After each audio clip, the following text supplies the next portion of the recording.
Hello दोस्तों, novel edit channel में आपका स्वागत है। आई होप आप लोग स्टोरी एंजॉय करेंगे। अध्याय 2301।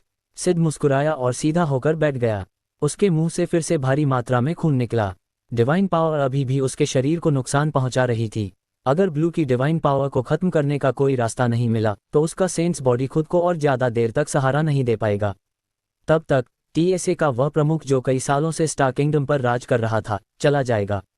स्टार किंगडम के लिए एक सेक्रेड सेंट मास्टर को खोना एक बहुत बड़ा नुकसान होगा जिसने खुद को किंगडम की रक्षा के लिए समर्पित कर दिया था। ब्लू फेदर, मेरे लिए तुम्हारे सामने झुकना असंभव है, क्योंकि मैं जानता हूं कि अगर मैं ऐसा करता भी हूं तो भी मैं जीवित नहीं बच पाऊंगा। तुम मुझसे बेहतर जानते हो कि लेवल 7 सिविलाइजेशन स्टार किंगडम कितनी मूल्यवान है। फेदर फैमिली निश्चित रूप से यहाँ प्रबंधन के लिए किसी को भेजेगी और सभी सेक्रेड सेंट्स को मरना होगा। मुझे वह थोड़ा सा समय खरीदने की जरूरत नहीं है क्योंकि मैं काफी जी चुका हूं। सिड ने ब्लू के मन की बात कह दी। स्टार किंगडम के वास्तविक नियंत्रक टीएसए के प्रमुख के रूप में वह कई रहस्य जानता था और उसने बड़ी संख्या में ऐतिहासिक दस्तावेजों का अध्ययन किया था। वह जानता था कि सिविलाइजेशंस के बीच टकराव कितना दुखद होगा। हारने वाला, भले ही वह आत्मसमर्पण कर दे, किसी ऐसे व्यक्ति को नहीं रख पाएगा जिसके पास थोड़ी सी भी शक्ति हो। ये वह नीति थी जिसे जीतने वाली सिविलाइजेशन छिपे हुए खतरों को खत्म करने के लिए लागू करेगी। न केवल सेंट रेल्म के व्यक्ति बल्कि प्री सेंट वाले भी मृत्यु से नहीं बच सकते थे। ऐसा होने पर हालांकि जेनॉन और अन्य सेक्रेड सेंट मास्टर्स के चेहरे पर शांत भाव था, लेकिन उनके दिल कांप रहे थे। अगर सिड ने जो कहा वह सच है तो क्या हमें फेदर फैमिली द्वारा हटा नहीं दिया जाएगा? तुम बहुत कुछ जानते हो, लेकिन तुमने हमारे फेदर फैमिली को कम करके आंका है। हम बहुत सारी लेवल 8 सिविलाइजेशंस को नियंत्रित करते हैं। जाहिर है कि हम एक छोटी लेवल 7 सिविलाइजेशन की परवाह नहीं करेंगे, लेकिन चूंकि तुम अपनी मौत मांग रहे हो तो मैं तुम्हारी मदद करूंगा। ब्लू ने लापरवाही से कहा। सच तो ये था कि वह सिर्फ डींग मार रहा था। फेदर फैमिली उतनी शक्तिशाली नहीं थी जितना उसने बताया था कि वे कई लेवल 8 सिविलाइजेशंस को नियंत्रित कर सकते थे। वह ये सब उन 5 सेक्रेड सेंट मास्टर्स को दिलासा देने के लिए कह रहा था जिन्होंने पहले फेदर फैमिली के सामने आत्मसमर्पण कर दिया था।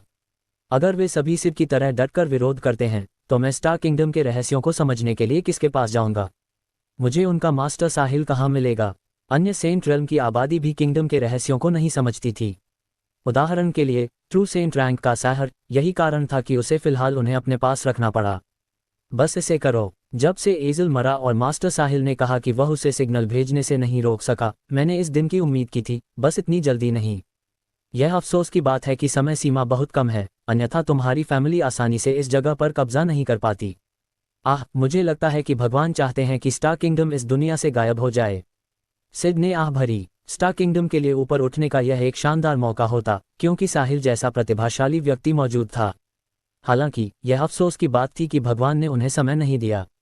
अगर साहिल को कुछ 100 साल या उससे अधिक समय दिया जाता तो वह निश्चित रूप से अगले स्तर तक पहुंच सकता था और स्टार किंगडम को लेवल 8 सिविलाइजेशन बनाने की ओर ले जा सकता था। दुख की बात है कि आक्रमण एजल की मृत्यु के केवल 1 साल बाद हुआ।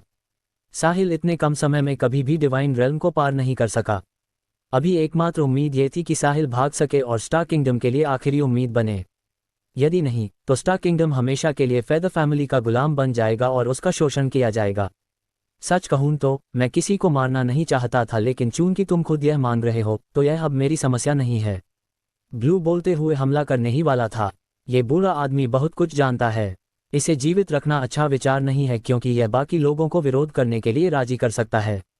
जैसे ही वह हमला करने वाला था, एक आवाज सुनाई दी जिसने उसे रुकने के लिए कहा। मास्टर ब्लू, रुकिए। वह जेनॉन था जिसने बात की थी। अध्याय 2302। क्या बात है? क्या तुम उसे बचाना चाहते हो? क्या तुम एक प्रतिष्ठित प्रतिष्ठा अर्जित करने के लिए उसके साथ मरने और उदार बनने के लिए तैयार हो? ब्लू ने उदास चेहरे के साथ पूछा। उसने अपने मन में सोचा, तो इस बूढ़े आदमी ने जो कहा वह वास्तव में काम कर गया। हाँ, मुझे उसे पहली बार में ही सीधे मार देना चाहिए था और उसे बोलने का मौका नहीं देना चाहिए था। अब ऐसा नहीं होता। बाकी कुछ अन्य सेक्रेड सेंट्स ने उत्सुकता से देखा। जेनॉन सिड को क्यों बचाएगा जबकि वह इतना स्वार्थी और महत्वाकांक्षी आदमी है? उन दोनों के बीच इतने समय से अच्छे संबंध नहीं थे। उसे सिड की मौत का इंतजार करना चाहिए था। यहाँ तक कि सिड भी भौचक्का रह गया। उसकी समझ के अनुसार जेनॉन उसे कभी नहीं बचाएगा, बल्कि वह उसकी मौत की उम्मीद कर रहा होगा। जेनॉन ने जाहिर तौर पर ब्लू को बिना किसी कारण के नहीं रोका था, क्योंकि उसे रोकने के पीछे उसके अपने इरादे थे।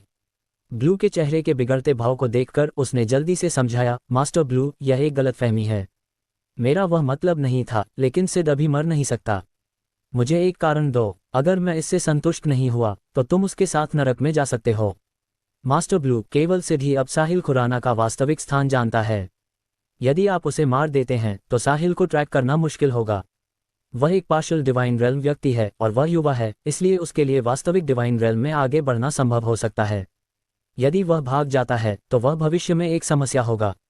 ज़ेनॉन पैल्मो, तुम गद्दार, कमीने, सिड चिल्लाया। जब ब्लू ने यह सुना तो उसके चेहरे के भाव तुरंत बदल गए और उसने पूछा, तो तुम साहिल का स्थान नहीं जानते?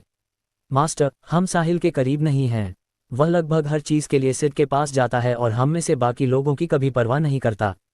तो उसके परिवार और उसके अधीन शक्ति के बारे में क्या? मास्टर, वह कहीं से भी अचानक प्रकट हुआ, उसके परिवार के बारे में कोई नहीं जानता।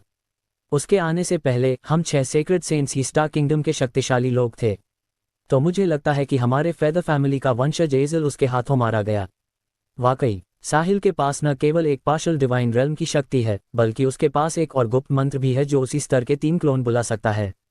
वह बहुत अप्रत्याशित है और मास्टर एजल इसी कारण से मरे। उन्होंने उसे कम करके आंका था। ज़ेनॉन ने वह सब कुछ उगल दिया जो वह जानता था। वह ब्लू को खुश करने के तरीके खोजने के लिए अपना दिमाग खपा रहा था। चाहे सिड ने जो कहा वह सच हो या ना हो, और इसके बाद उसका परिणाम चाहे जो भी हो, उसे अब सिड और साहिल को जितना संभव हो उतना नुकसान पहुंचाना ही था। ज़ेनॉन, तुम कमीने, क्या तुम्हें पता है कि तुम क्या कर रहे हो? तुम स्टार किंगडम की आखिरी उम्मीद को मार रहे हो। मैं तुम्हें मार डालूंगा, मैं तुम्हें मार डालूंगा। सिड चिल्लाया। ब्लू ने कोई हलचल नहीं की और इसके बजाय केवल इधर देखा। उस पल सिड अचानक एक शब्द भी नहीं बोल सका। उसने अपनी गर्दन पकड़ ली और ज़ेनॉन को घातक नजरों से घूरने लगा। वह एक गुप्त मंत्र जानता है जो उसके खुद के 3 क्लोन बुला सकता है। ये दिलचस्प है। ब्लू ने सिर हिलाया। उसने आगे पूछना जारी रखा, लेकिन इस बूढ़े आदमी के स्वभाव के आधार पर क्या वह बिना मारे मुझे साहिल का ठिकाना बताएगा? मास्टर, ग्रिजवोल्ड फैमिली ने हमेशा स्टार किंगडम की रक्षा करना अपना कर्तव्य माना है। यदि आप उसे किंगडम के लोगों के जीवन की धमकी देते हैं तो वह निश्चित रूप से बोलेगा। यदि वह कुछ नहीं कहता है तो आप एक दिन में 100 जीवित ग्रहों को नष्ट कर देंगे और देखेंगे कि वह कब तक टिक पाता है। ज़ेनॉन ने मुस्कुराहट के साथ कहा। अन्य सेक्रेड सेंट्स ने अविश्वास भरी नजरों से ज़ेनॉन को देखा। स्टार किंगडम के लोगों की जान की धमकी देकर सिड को डराना, यह एक अच्छी चाल है, लेकिन क्या यह बहुत क्रूर नहीं है? मुझे लगता है कि केवल ज़ेनॉन जैसे लोग ही ऐसे शातिर तरीके सोच सकते हैं। सिड ने लाल आंखों से ज़ेनॉन को घूरा। उसे तुरंत मार डालने की तीव्र इच्छा महसूस हो रही थी।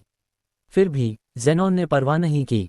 मैं समझ गया, जब कोई कमजोरी होती है तो चीजें बहुत आसान हो जाती हैं। ब्लू ने फिर सिड की ओर देखा। बूढ़े आदमी, सुन लो, मुझे बताओ कि साहिल खुराना कहाँ है, या मैं एक दिन में 10,000 जीवित ग्रहों को नष्ट कर दूंगा। अध्याय 2303। एक दिन में 10,000 जीवित ग्रहों को नष्ट करना। इन शब्दों ने ज़ेनॉन को चौंका दिया। भले ही वह खुद शातिर था, दूसरों की तो बात ही छोड़िए। वे सभी इस स्तर तक पहुंच चुके थे, सेक्रेड सेंट मास्टर्स बन गए थे, तो उनमें से किसके हाथ खून से रंगे नहीं थे और पैरों के नीचे हड्डियां नहीं थीं। फिर भी ब्लू द्वारा इतने सारे जीवित ग्रहों को नष्ट करने की बात सुनकर उनकी रीढ़ में सिहरन दौड़ गई। एक साधारण जीवित ग्रह में भी दसियों अरबों या यहाँ तक कि सैकड़ों अरबों जीवित प्राणी रहते थे। बड़े जीवित ग्रहों में और भी अधिक होंगे, सैकड़ों अरबों से भी अधिक। 10,000 जीवित ग्रहों पर कितने जीवित प्राणी होंगे? अनगिनत। भले ही स्टार किंगडम एक लेवल 7 सिविलाइजेशन थी, वे इतना बड़ा झटका नहीं झेल सकते थे। यदि सिड ने साहिल के ठिकाने को उजागर करने से इनकार कर दिया तो ब्लू द्वारा कुछ ही समय में किंगडम को पूरी तरह से नष्ट कर दिया जाएगा। ब्लू ने आखिरकार अपना असली रंग दिखा दिया, और यह भी कि वह जीवन के प्रति कितना उदासीन था। स्टार किंगडम के लोग उसकी आंखों में सिर्फ चींटियां थे। भले ही वह उन सभी को मार दे, इससे उसे कोई नुकसान या बोझ महसूस नहीं होगा। ठीक वैसे ही जैसे एक साधारण इंसान चींटियों के टीले को नष्ट कर देता है, क्या उस व्यक्ति को दोषी महसूस होगा? जवाब है नहीं। लेवल 9 सिविलाइजेशन वाले फेदर फैमिली के एक डिवाइन रेल्म मास्टर के रूप में परिवार के प्रत्यक्ष वंशज के खातिर दूसरी सिविलाइजेशन को नष्ट करना सामान्य था। लेला में ऐसी चीजें अक्सर होती रहती थीं। लेला में बड़ी ताकतों का बहुत सम्मान था और वे लेवल 9 से नीचे की किसी भी सिविलाइजेशंस की कभी परवाह नहीं करते थे। जो कोई भी उन्हें उकसाने का साहस करेगा उसे नष्ट कर दिया जाएगा। मास्टर ब्लू, एक दिन में 10,000 जीवित ग्रहों को नष्ट करना बहुत ज्यादा लगता है, नहीं? वॉन ने सावधानी से पूछा। क्या ऐसा है? तो चलिए इसे दूसरे तरीके से करते हैं, ब्लू ने उत्तर दिया। तभी सबको लगा कि उसे भी कुछ गलत लगा है और वह अपना मन बदलने वाला है। उसने आगे कहा, बूढ़े आदमी, यदि तुम मुझे साहिल का ठिकाना नहीं बताते हो तो मैं पहले दिन 10,000 जीवित ग्रहों को नष्ट कर दूंगा, दूसरे दिन 20,000 और दिन ब दिन 10,000 जोड़ता रहूंगा।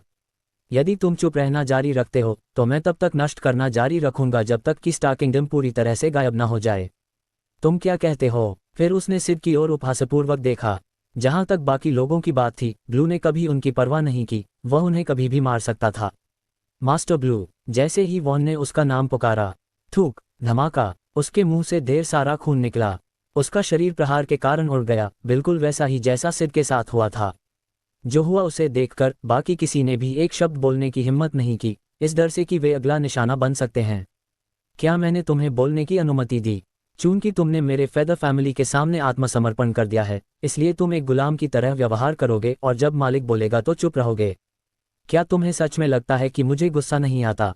ब्लू ने वॉन की ओर देखा, जो खून थूक रहा था और डरा हुआ था, और बिना किसी भाव के कहा, मास्टर, मुझे खेद है, मैं फिर कभी ऐसा नहीं करूंगा।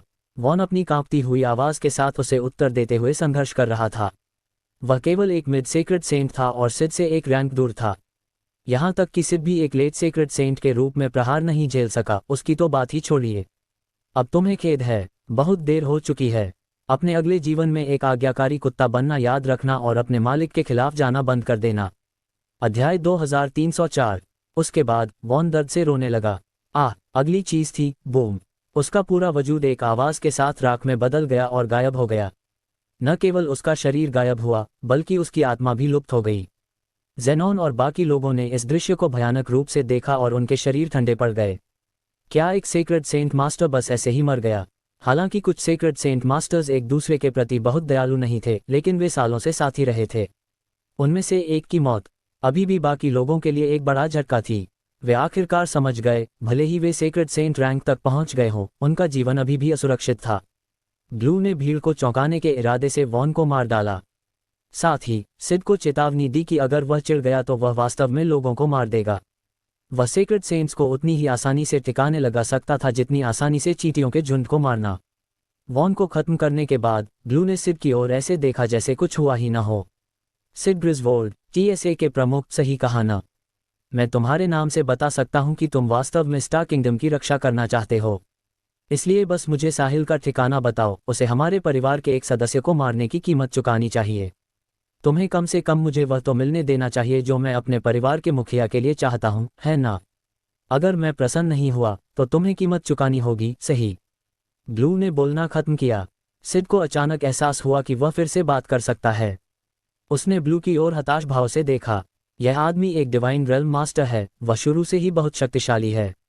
भले ही हम स्टार किंगडम की सभी ताकतों को इकट्ठा कर लें, हम उसके सिर के एक बाल को भी नुकसान नहीं पहुंचा पाएंगे।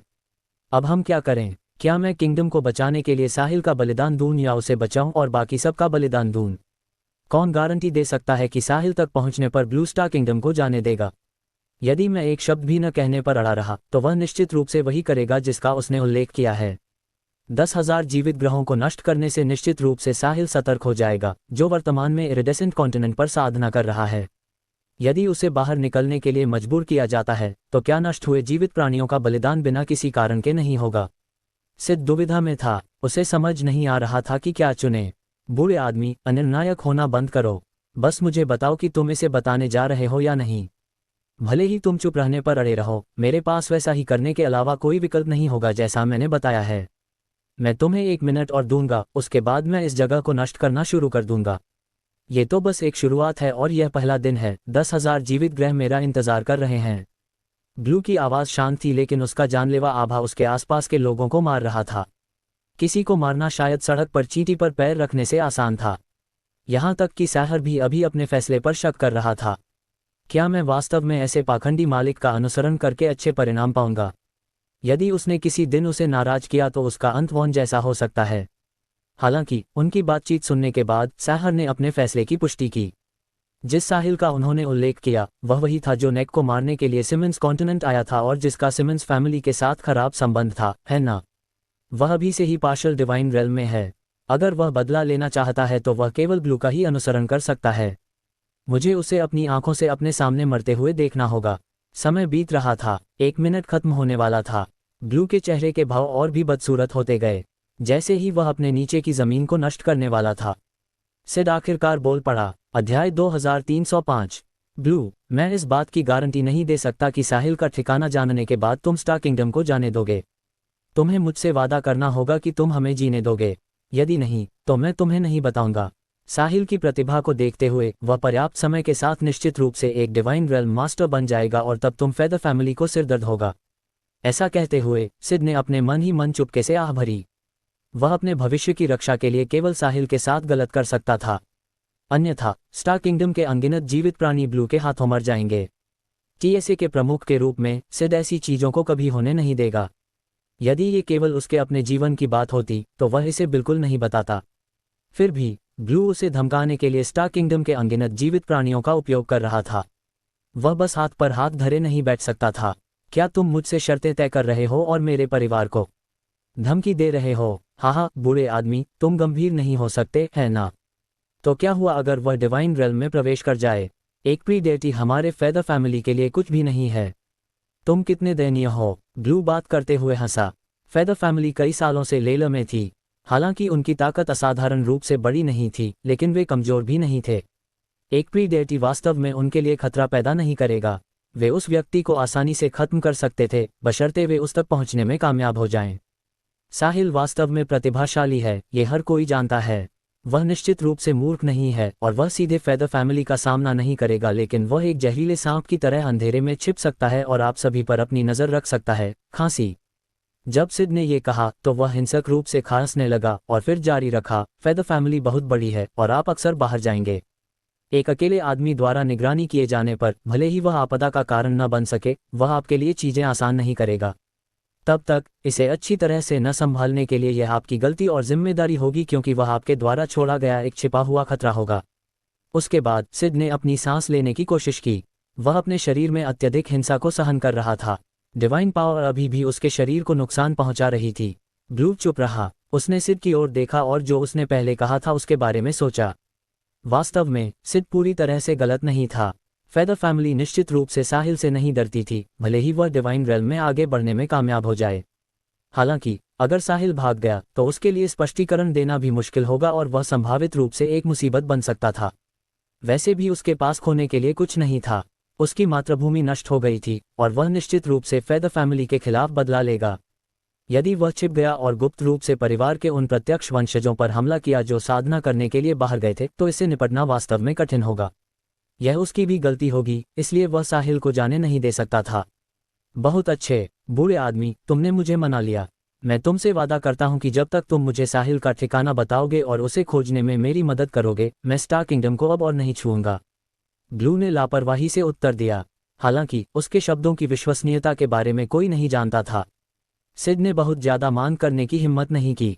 यदि उसने वास्तव में ब्लू को उकसाया तो न केवल साहिल बच नहीं पाएगा, बल्कि स्टार किंगडम भी प्रभावित होगा।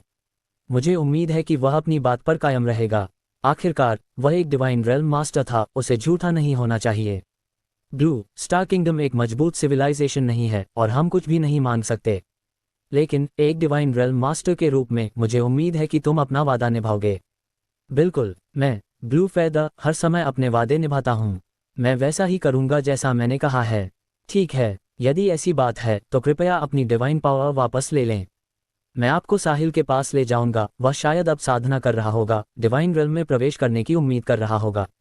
सिड ने दर्द भरे भाव से कहा। अपने शरीर को बेरहमी से नुकसान पहुंचाने वाली डिवाइन पावर का एहसास दर्द से परे था। उसकी अपनी सेंट पावर थोड़ा सा भी विरोध नहीं कर सकी। ब्लू की ओर से बिना किसी हलचल के सिड को अपने शरीर में डिवाइन पावर का गायब होना महसूस हुआ। उसने एक त्वरित नज़र डाली। अध्याय 2306। उसने महसूस किया कि उसका सेंट्स बॉडी पहले से ही बहुत अधिक क्षतिग्रस्त हो गया था और उसे हार मानने में ज़्यादा देर नहीं लगेगी। जबकि डिवाइन पावर के सभी निशान गायब हो गए थे, इसने अपने पीछे खंडहर छोड़ दिए थे। शुक्र है कि उसका सेंट्स बॉडी काफ़ी कुशलता से अपनी मरम्मत कर रहा था। डिवाइन पावर के बिना इसके सेल्फ रीजेनरेशन में बाधा डाले वह वास्तव में खुद को ठीक होते हुए महसूस कर सकता था। ठीक है, चलो चलते हैं, ब्लू ने शांति से कहा। मुझे थोड़ा और समय दो। मेरे शरीर को अभी भी ठीक होने की ज़रूरत है।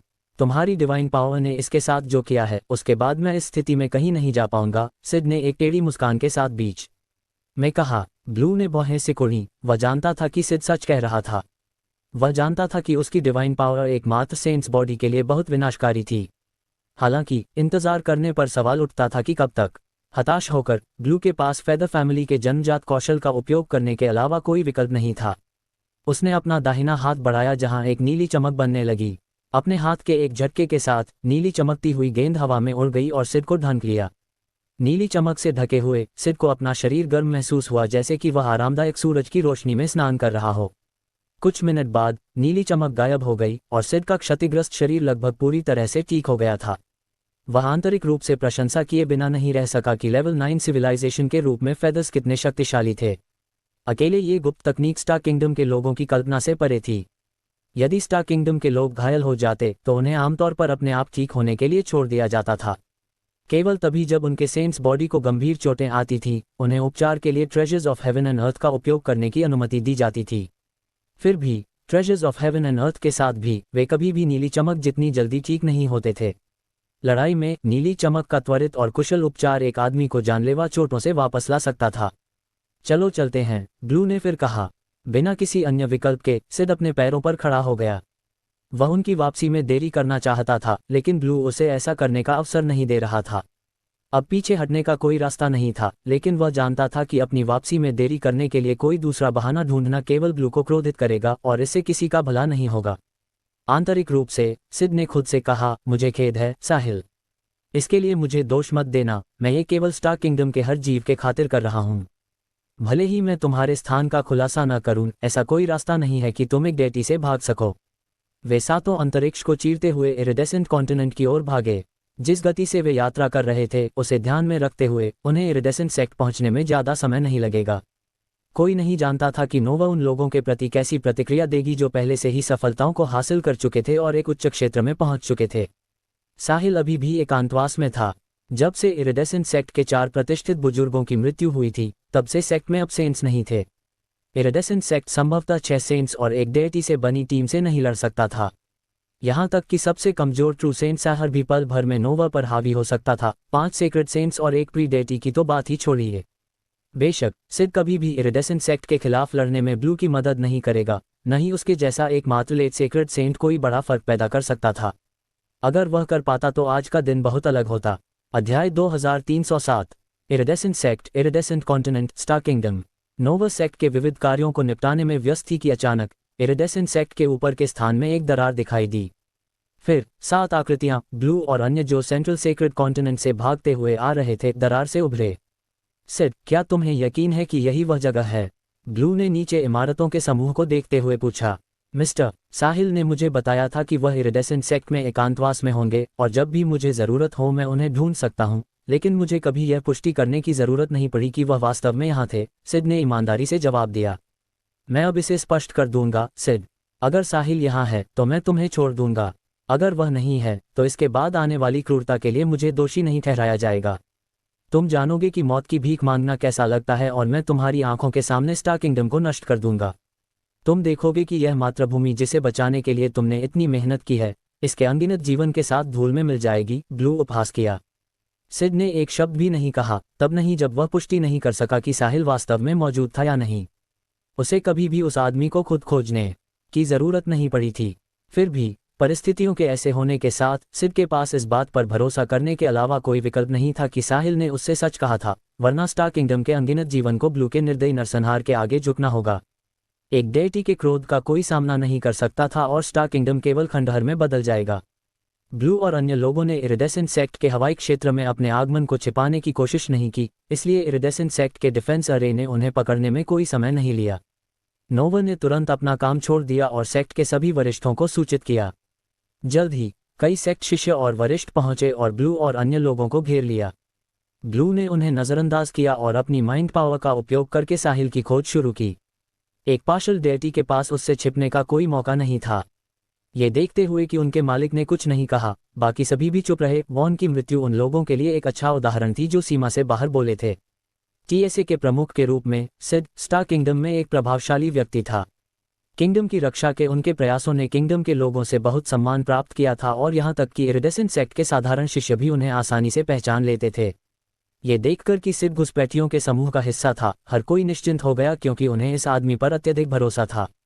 सिड केवल उन्हीं प्रयासों के कारण आज जहां था वहां पहुंचा था जो उसने स्टार किंगडम की रक्षा के लिए किए थे। साहिल द्वारा स्टार किंगडम को बचाने की खबर दूर दूर तक फैलने के बाद भी उसकी लोकप्रियता सिड की तुलना में कहीं कम थी। जब नोवा पहुंची तो उसकी आंखें तुरंत सिड और 4 अन्य sacred cents per टिकीं। Star kingdom के 6 सेक्रेड सेंट्स में से 5 यहाँ थे, लेकिन वह नहीं जानती थी कि क्यों। नोवा अन्य 2 को नहीं पहचानती थी, क्योंकि जब साहर सक्रिय था तब उसका जन्म भी नहीं हुआ था। फिर नेक ने सिमंस का नेतृत्व करने के लिए कार्यभार संभाला। इरिडेसेंट सेक्ट के सेक्ट लीडर के रूप में नोवा केवल एक ग्रैंड मास्टर साहर के बारे में जानती थी, लेकिन उसने उस आदमी को पहले कभी नहीं देखा था। लॉर्ड सिड, मैं आपकी कैसे मदद कर सकती हूँ? यदि आपको कुछ चाहिए था तो आपको यहाँ तक आने की जरूरत नहीं थी, एक संदेश ही काफी होता, नोवा ने अपने हाथ जोड़कर शालीनता से पूछा। यहाँ तक कि साहिल भी इस निस्वार्थ व्यक्ति के साथ सम्मान से पेश आता था, तो कोई और क्यों नहीं आता? सिड ने वॉन की मौत से डरे होने के कारण एक शब्द भी बोलने की हिम्मत नहीं की। उसके बगल में ब्लू ने भौहें सिकुड़ी, क्योंकि वह साहिल की उपस्थिति का बिल्कुल भी पता नहीं लगा सका। अध्याय 2308। इसके केवल 2 संभावित कारण हो सकते थे। 1. साहिल सेक्ट में नहीं था। 2. साहिल के पास कोई विशेष कौशल या खजाना था जिसने उसे अपनी उपस्थिति छिपाने की अनुमति दी। ब्लू को उम्मीद थी कि यह बाद वाला कारण होगा, वरना यहाँ उसकी यात्रा व्यर्थ हो जाती। यदि सिड को भी साहिल के ठिकाने के बारे में पता नहीं था तो कोई और नहीं जानता होगा, और साहिल के बिना ब्लू अपने परिवार के मुखिया को जवाब नहीं दे सकता था। झूठ बोलने का विचार उसके मन में कभी नहीं आया था, और न ही ब्लू कभी ऐसा कुछ करेगा, क्योंकि यदि उसका पर्दाफाश हो गया तो उसे इतना गंभीर परिणाम भुगतना पड़ेगा कि एक डेटी होने के नाते भी उसकी रक्षा नहीं होगी। सिड, मैं तुमसे एक आखिरी बार पूछ रहा हूँ, क्या साहिल यहाँ है या नहीं? मुझे झूठ बोलने के बारे में सोचना भी मत, अगर तुमने कोशिश की तो मैं तुम्हें पछताने पर मजबूर कर दूंगा, ब्लू ने गंभीरता से कहा। मुझे यकीन नहीं है, लेकिन मैं जानता हूं कि मिस्टर साहिल मुझसे झूठ नहीं बोलेंगे, सिड ने उत्तर दिया। तो स्पष्ट करो कि मुझे उसकी उपस्थिति का बिल्कुल भी एहसास क्यों नहीं हो रहा है। एकमात्र पार्शल डेटी इतनी सरलता से मेरे पता लगाने से नहीं बच सकता, लेकिन ये फिर भी संभव है।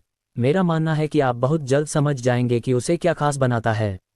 तुम्हें उस पर भरोसा है?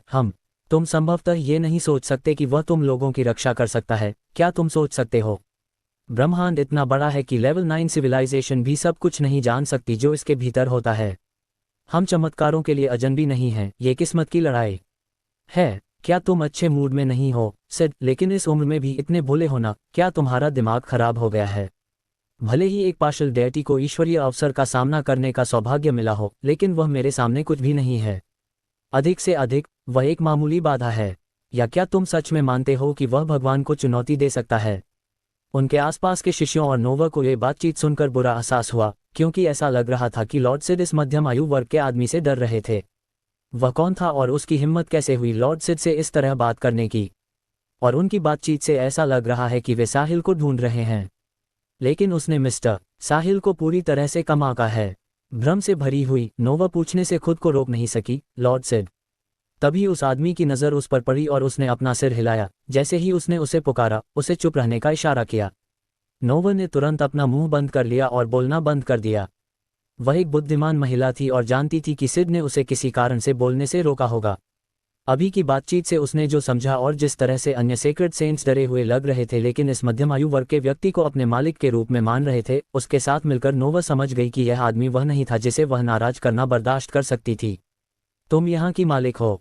ब्लू ने पूछा। मैं इरिडेसेंट सेक्ट की सेक्ट लीडर हूँ। मैं आपकी क्या सेवा कर सकती हूँ माय लॉर्ड? नोवा ने सावधानी से पूछा। सिड के संकेत के साथ उसने सुनिश्चित किया कि वह जितनी सम्मानजनक हो सकती थी उतनी रहे। सेक्ट लीडर, तो तुम फैसले लेती हो? ब्लू ने नोवा की ओर रुख किया। हाँ माय लॉर्ड। तुम साहिल से परिचित हो, सही? बेशक मिस्टर साहिल स्टार किंगडम के रक्षक हैं। अच्छा, सिड कहता है कि साहिल यहाँ एकांतवास में है। सेक्ट लीडर के रूप में तुम्हें पता होना चाहिए, सही? उसे बाहर बुलाओ और मैं तुम सबको अकेला छोड़ दूंगा, वरना मैं इस जमीन को समतल कर दूंगा जिस पर तुम खड़ी हो और इस महाद्वीप को नष्ट कर दूंगा। अध्याय 2309। लेडी ड्रीम, ये फेदर फैमिली के लॉर्ड ब्लू हैं। वह लेवल 9 सिविलाइजेशन से स्टार किंगडम तक सिर्फ मिस्टर साहिल को खोजने के लिए आए हैं। यह उनका मामला है, कुछ ऐसा जिसमें हम जैसे मामूली लोगों को शामिल नहीं होना चाहिए। कृपया मिस्टर साहिल को बाहर बुलाएं ताकि वे इसे खुद सुलझा सकें। वैसे मैं आपको बताना भूल गया, लॉर्ड ब्लू एक डिवाइन रैंक मास्टर हैं। सिड जोर दिए बिना नहीं रह सका। उसे डर था कि नोवा ब्लू के अनुरोध के खिलाफ जाएगी, और ब्लू के क्रूर व्यक्तित्व को जानते हुए इस बात की कोई गारंटी नहीं थी कि वह उसकी बात न मानने के लिए नोवा और इरिडेसेंट सेक्ट के बाकी सभी लोगों को छोड़ देगा। सिड की बात सुनकर नोवा का दिमाग सुन्न हो गया और उसका रंग पीला पड़ गया। यह मध्यम आयु वर्ग का आदमी फेदर फैमिली से है और वह एक डिवाइन रैंक मास्टर है, लेकिन ये कैसे संभव है?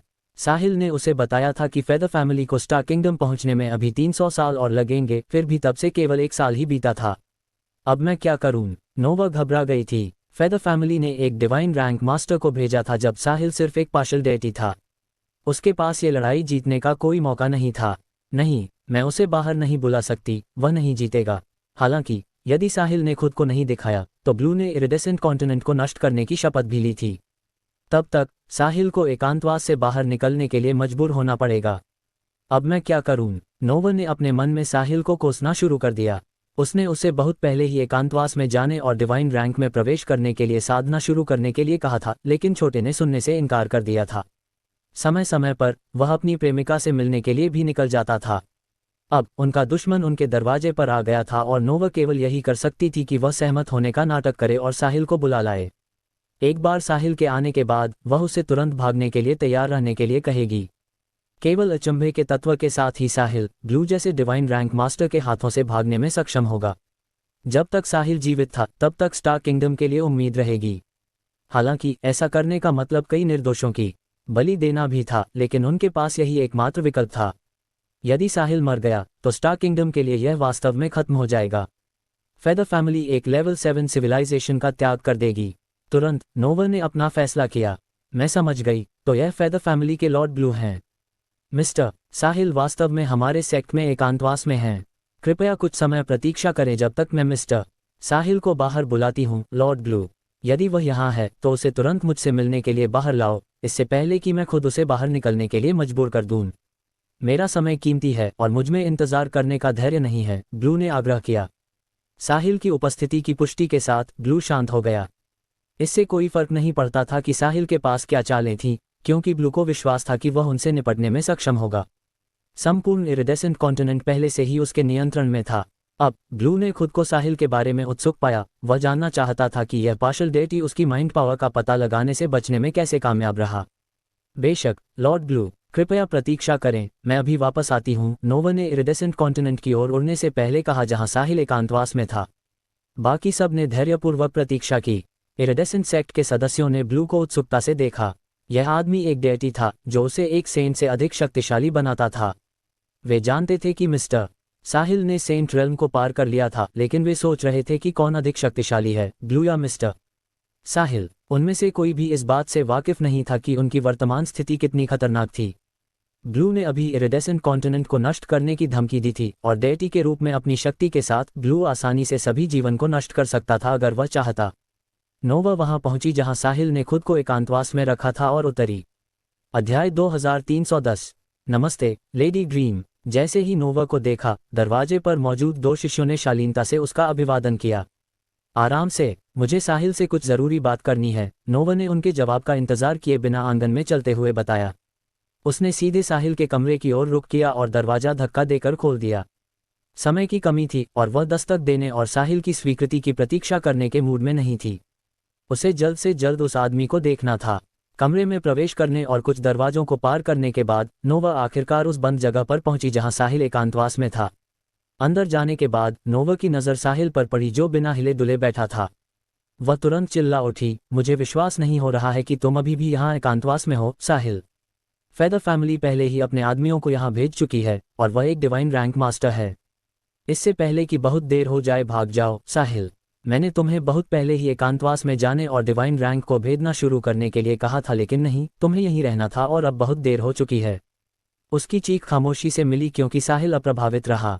उसे उसके आने का बिल्कुल भी एहसास नहीं हुआ।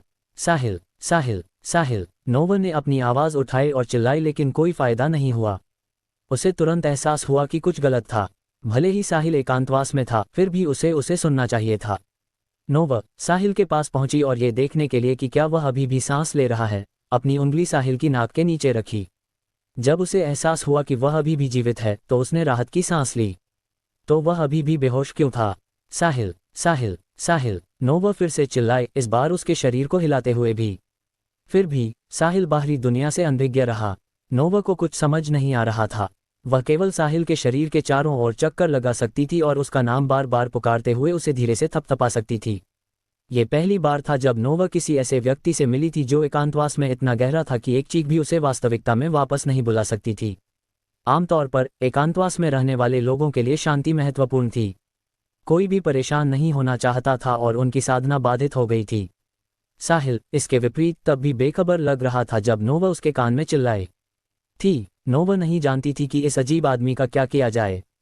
वह सोच रही थी कि क्या यही कारण था कि साहिल इतने कम समय में इतना शक्तिशाली बन सका। वह वास्तव में एक असामान्यता था, लेकिन फिर वह बाहर की स्थिति के बारे में क्या करने वाली थी। यदि ब्लू अधीर हो गया तो उन्हें भयानक नुकसान का सामना करना पड़ेगा। नोवा घबरा गई थी, लेकिन वह कुछ नहीं कर सकती थी। जब ब्लू ने साहिल को खोजने के लिए अपनी माइंड पावर फैलाई तो बाद वाले के सिस्टम ने तुरंत इसका पता लगा लिया। The spirit cage. Sahil pebbles और बीनी के साथ घूम रहा था कि अचानक उसके सिस्टम का इंटरफेस सामने आ गया। उसकी आंखों के ठीक सामने 3 शब्द थे जो महत्व के लिए लाल रंग के थे। चेतावनी, चेतावनी, चेतावनी। सिस्टम ने होस्ट के शरीर के चारों ओर माइंड पावर का एक मजबूत विस्फोट महसूस किया है। होस्ट की सुरक्षा के लिए कृपया तुरंत स्पिरिट केज से बाहर निकलें और वास्तविक दुनिया में लौटें। यदि होस्ट इस संदेश को अनदेखा करता है तो सिस्टम होस्ट को स्थिति से निपटने के लिए वास्तविक दुनिया में जबरदस्ती पहुंचा देगा जब होस्ट खतरे में होगा। साहिल ने संदेश को देखा। मेरे शरीर के चारों ओर माइंड पावर का एक मजबूत विस्फोट हो रहा है। औसत दर्जे के व्यक्ति संभवतः सिस्टम द्वारा मजबूत के रूप में वर्गीकृत की जाने वाली शक्ति नहीं जुटा सकते थे। इसका मतलब था कि इस समय इरिडेसेंट कॉन्टिनेंट पर सेंट रेल्म से ऊपर का कोई व्यक्ति मौजूद था।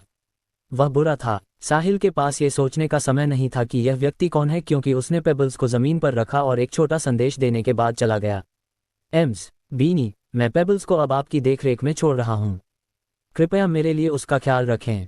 पेबल्स, अभी मुझे कुछ ज़रूरी काम करना है। एम्स, बीनी के साथ जाओ और मेरे वापस आने का इंतज़ार करो, ठीक है? खुद से कहीं मत भागना। साहिल वायर के बाहरी इलाके में एक जंगल की ओर भागा। ये सुनिश्चित करने के बाद कि वह अकेला है, साहिल ने जल्दी से सिस्टम को खोला और एग्जिट चुना। फिर उसका शरीर स्पिरिट केज से गायब हो गया। अध्याय 2311। Star kingdom, the iridescent sect. Sahil के मजबूती से बंद गुप्त कमरे के अंदर समय सेकंडों में बीत रहा था। ये देखते हुए कि साहिल के जागने का कोई संकेत नहीं था, नोवा की घबराहट बढ़ती जा रही थी। एक डेटी बाहर इंतजार कर रहा था। यदि साहिल जल्द से जल्द जागकर नहीं भागा तो जब ब्लू अपना धैर्य खो देगा और यहाँ पहुँच जाएगा तो उसके पास भागने का कोई मौका नहीं बचेगा। यदि असावधान पकड़ा गया तो साहिल के पास भागने की उम्मीद की एक किरण तभी होगी जब वह एक पार्शल डेटी की अपनी गति का उपयोग करेगा। एक बार जब डायटी ब्लू सतर्क हो गया तो साहिल के लिए बचना असंभव होगा। दूसरी ओर नोवा के जाने के कुछ मिनटों बाद भी साहिल का कोई निशान नहीं था। ब्लू का चेहरा और भी काला पड़ता गया। उसका धैर्य भी कम होता जा रहा था। इस पूरे समय में केवल दूसरों ने उसका इंतजार किया था। उसने कभी दूसरों का इंतजार नहीं किया था। यदि उसने किया तो वह उससे अधिक शक्तिशाली व्यक्ति के लिए होगा।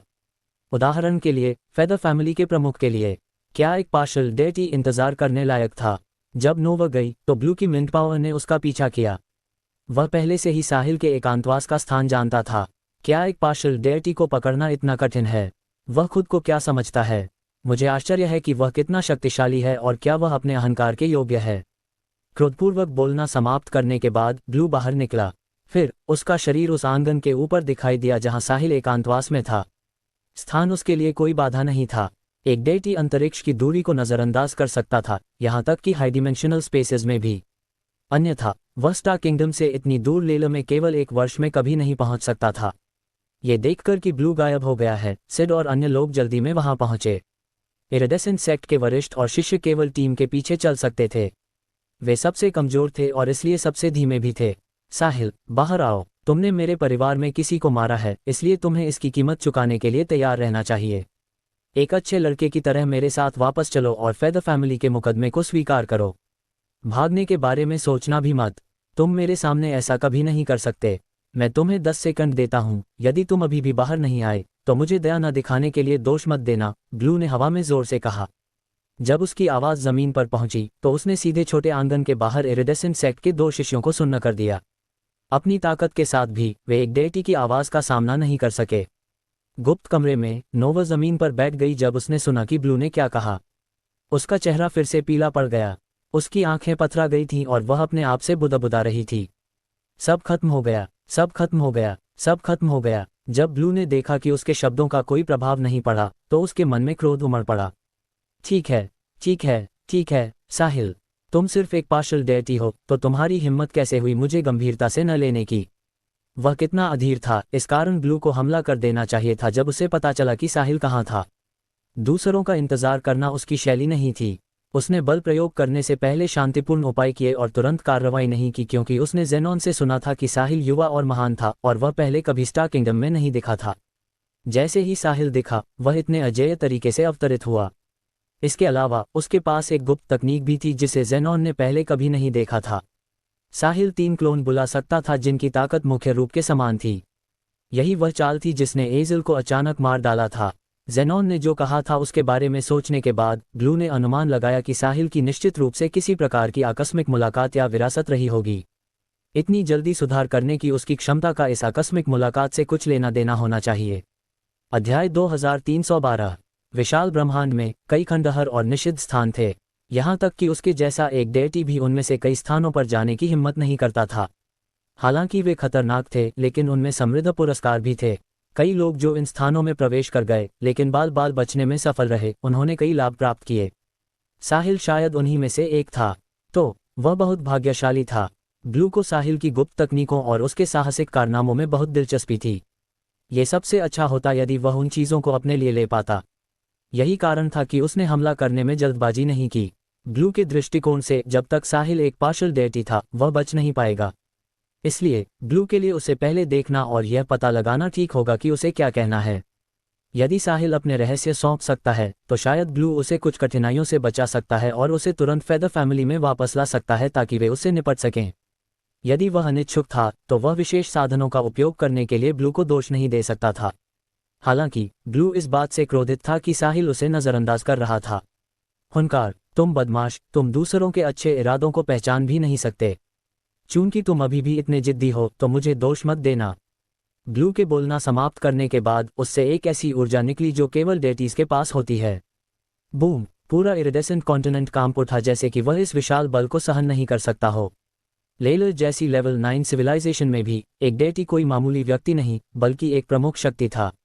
सिड, जेनॉन और अन्य तुरंत रुक गए और आगे बढ़ने की हिम्मत नहीं की। वे केवल दूर से देख सकते थे। एक डेटी से निकलने वाली ऊर्जा ने ही सभी सेक्रेड सेंट्स को निराश कर दिया। ब्लू बस ऐसा अस्तित्व नहीं था जिससे वे मुकाबला कर सकें। साहिल, चूंकि तुम बाहर नहीं आओगे तो मुझे खुद ही अंदर जाना होगा। ब्लू ने एक उंगली बढ़ाई और उसे जमीन पर हल्के से दबाया। हवा में हवा और बादल इकट्ठे हो गए और तुरंत उन्होंने एक विशाल उंगली बनाई जो नीचे की ओर दब गई। ये भयानक रूप से शक्तिशाली थी। इरिडेसेंट कॉन्टिनेंट पर तुरंत एक तूफान आ गया। ब्लू के प्रभावशाली व्यवहार के साथ मिलकर ऐसा लग रहा था जैसे ढलते हुए इरिडेसेंट कॉन्टिनेंट पर दुनिया का अंत हो गया हो। महाद्वीप पर रहने वाले लोग केवल भय में घुटनों के बल बैठ सकते थे और प्रार्थना कर सकते थे। ऐसी भयावह घटना का सामना करते हुए वे प्रार्थना करने के अलावा कुछ नहीं कर सकते थे। यहाँ तक कि दूर स्थित सिड और सेक्रेड सेंट्स को भी अपने सिर में सिहरन महसूस हुई जब उन्होंने हवा में उस उंगली को देखा जिसमें डिवाइन पावर थी। हर कोई समझ गया कि उनके पास इस प्रहार से बचने की कोई उम्मीद नहीं थी। डिवाइन पावर के साथ एक डेटी द्वारा शुरू किया गया हमला ऐसा नहीं था जिसका एक सेंट विरोध कर सके। केवल समान डिवाइन पावर वाले शक्तिशाली लोग ही कर सकते थे। भले ही साहिल, एक पार्शल डेटी, इस प्रहार से बच गया, फिर भी उसे कष्ट सहना पड़ेगा। ब्लू के हमले को जमीन पर गिरते हुए देखकर सिड मदद करना चाहता था लेकिन असमर्थ था। इसलिए वह केवल पीछे मुड़ सका और एक लंबी आह भर सका। वह नहीं देखना चाहता था कि आगे क्या होगा। गुप्त कमरे में नोवा जमीन पर लेटी हुई थी, हिलने डुलने में असमर्थ थी। एक डेटी का दबाव बहुत तेज था और उसके लिए सांस लेना मुश्किल था। ऊपर से बढ़ते दबाव को महसूस करते हुए वह जानती थी कि ब्लू का हमला होने वाला है। शायद अगले ही पल उसे कीमा बनाया हुआ मांस के ढेर में कुचल दिया जाएगा। स्टार किंगडम के लिए, इरिडेसेंट कॉन्टिनेंट के प्राणियों के लिए, साहिल और उसकी प्रेमिकाओं के लिए और अपने लिए, नोवा ने एक गहरी सांस ली और अपनी आखिरी बची हुई सांस के साथ वह चिल्लाई, साहिल, जागो। सीलिया, सलीना, पर्ल और अन्य सभी तुम्हारा इंतजार कर रहे हैं। यदि तुम जल्दी नहीं जागे तो बहुत देर हो जाएगी। तुम्हारी प्रेमिकाएं इससे बच नहीं पाएंगी और वे यहाँ मरने वाली हैं। कृपया जागो। वह जानती थी कि भले ही साहिल जाग जाए, वह ब्लू का विरोध नहीं कर पाएगा। हालांकि उसे अभी भी थोड़ी सी उम्मीद थी। बिना ये जाने मरना बेहतर होगा कि क्यों। साहिल हमेशा चमत्कार कर सकता था। इसलिए नोवा ने अपनी आखिरी उम्मीद की किरण उस पर टिका दी। अध्याय 2313। आंगन के ऊपर हवा और बादलों द्वारा इकट्ठा की गई एक भयानक विशाल उंगली नीचे झपटी। दूर से कोई उंगली में बिजली और गड़गड़ाहट देख सकता था। इसमें ब्लू द डेटी की भयानक डिवाइन पावर भी थी। पार्शल डेटी रैंक से नीचे का कोई भी व्यक्ति यदि इसे छू लेगा तो मर जाएगा। एक सेक्रेड सेंट भी इसका अपवाद नहीं था, यहाँ तक कि एक पार्शल डेटी भी सीधे प्रहार होने पर गंभीर रूप से घायल हो जाएगा। यह एक डेटी की शक्ति थी। हर कोई इस दृश्य को खाली आंखों से देख रहा था। उनके दिलों में लाचारी के सिवा कुछ नहीं था। उनमें विरोध करने की इच्छा भी नहीं थी। गुप्त कमरे में नोवा ने अपनी सारी शक्ति समाप्त कर दी थी, इसलिए वह जमीन पर लेट गई और चुपचाप मौत का इंतजार करने लगी। उसमें सांस लेने की शक्ति भी नहीं बची थी। इस महत्वपूर्ण क्षण में साहिल, जो वहां गतिहीन बैठा था, ने अचानक अपनी आंखें खोल दीं। नोवा के शरीर पर पड़ने वाला सारा दबाव अचानक बिना किसी निशान के गायब हो गया। ऐसा लग रहा था जैसे पहले वहां कुछ भी नहीं था। क्या हुआ? नोवा को हल्का महसूस हुआ और उसकी ताकत वापस आ गई। वह सांस ले सकती थी और बात कर सकती थी। हालांकि वह तुरंत खड़ी नहीं हुई। हौंफते हुए उसने साहिल की ओर देखने के लिए अपनी आंखें उठाईं। उसने देखा कि साहिल ने अपनी आंखें खोल ली हैं। तुरंत उसके मन में खुशी की लहर दौड़ गई। साहिल, तुम जाग गए। अब यहाँ से निकल जाओ। ब्लू का हमला आ रहा है। यदि तुम नहीं गए तो बहुत देर हो जाएगी। जल्दी करो, मेरी चिंता मत करो। तुम्हें पहले भागना चाहिए और बाहर जाने पर दुश्मन का सामना नहीं करना चाहिए। वह एक डेटी है, इसलिए तुम उसके प्रतिद्वंद्वी नहीं हो। जितनी जल्दी हो सके भाग जाओ। जितना दूर तुम भाग सको उतना ही अच्छा है। हमारे पास केवल तभी बदला लेने आना जब तुम्हारे पास ताकत हो। एक ही सांस में इतना कहने के बाद नोवा की सांस फिर से तेज हो गई। साहिल अभी अभी वास्तविक दुनिया में लौटा था और उसने अपनी आंखें खोली थीं। इससे पहले कि वह समझ पाता कि क्या हो रहा है, उसने नोवा को जमीन पर लेटे हुए देखा। इससे पहले कि वह पूछता, उसने नोवा को बड़बड़ाते हुए सुना। जहां तक नोवा पर से दबाव के गायब होने की बात थी, साहिल ने इसे जानबूझकर नहीं किया था, बल्कि यह अपने आप गायब हो गया था। क्योंकि साहिल की युद्ध शक्ति उसकी वापसी पर पार्शल ओवरलॉर्ड रेल्म तक पहुंच गई थी। वह ब्लू द डेटी से कहीं अधिक शक्तिशाली था। दोनों पक्ष पूरी तरह से अलग थे। यदि सिड, जेनॉन और अन्य ब्लू के लिए चींटियां थे, तो ब्लू साहिल के लिए एक चींटी भी नहीं था। भले ही साहिल वहां बैठा रहे और हिले नहीं, ब्लू जैसा प्रीडेटी उसके करीब जाने की हिम्मत नहीं करेगा। उससे निकलने वाली ऊर्जा की तो बात ही छोड़िए। अपने ऊपर हमले को महसूस करने और इसे नोवा द्वारा कही गई बातों के साथ जोड़ने पर साहिल अंततः अपनी स्थिति समझ गया। ब्लू नाम का एक डेटी उस पर हमला करने जा रहा था, इसलिए नोवा उसे जगाने आई थी ताकि वह भाग सके। जहां तक ये ब्लू कौन था, साहिल को सोचने की जरूरत नहीं थी। वह जानता था कि ब्लू एजल के ही परिवार से और फेदर फैमिली से था। हालांकि साहिल एक बात समझ नहीं पा रहा था। क्या एजल ने नहीं कहा था कि फेदर फैमिली को स्टार किंगडम पहुंचने में 300 साल लगेंगे? वह केवल 1 साल में यहाँ कैसे आ गया? इसे छोड़ो, चलो हमारे सामने के मामले को सुलझाते हैं। इस समय हवा में विशाल उंगली छोटे आंगन की इमारत को छूने ही वाली थी, लेकिन वह अचानक रुक गई, जैसे कि स्थिर खड़ी हो। साहिल ने हमले को नजरअंदाज कर दिया। वह उठा और नोवा के पास गया, उसे उठाने की कोशिश करने लगा। अध्याय 2314। हालांकि नोवा ने इसकी सराहना नहीं की। साहिल, जल्दी करो, यदि तुम नहीं गए तो। साहिल ने उसे बीच में ही रोक दिया।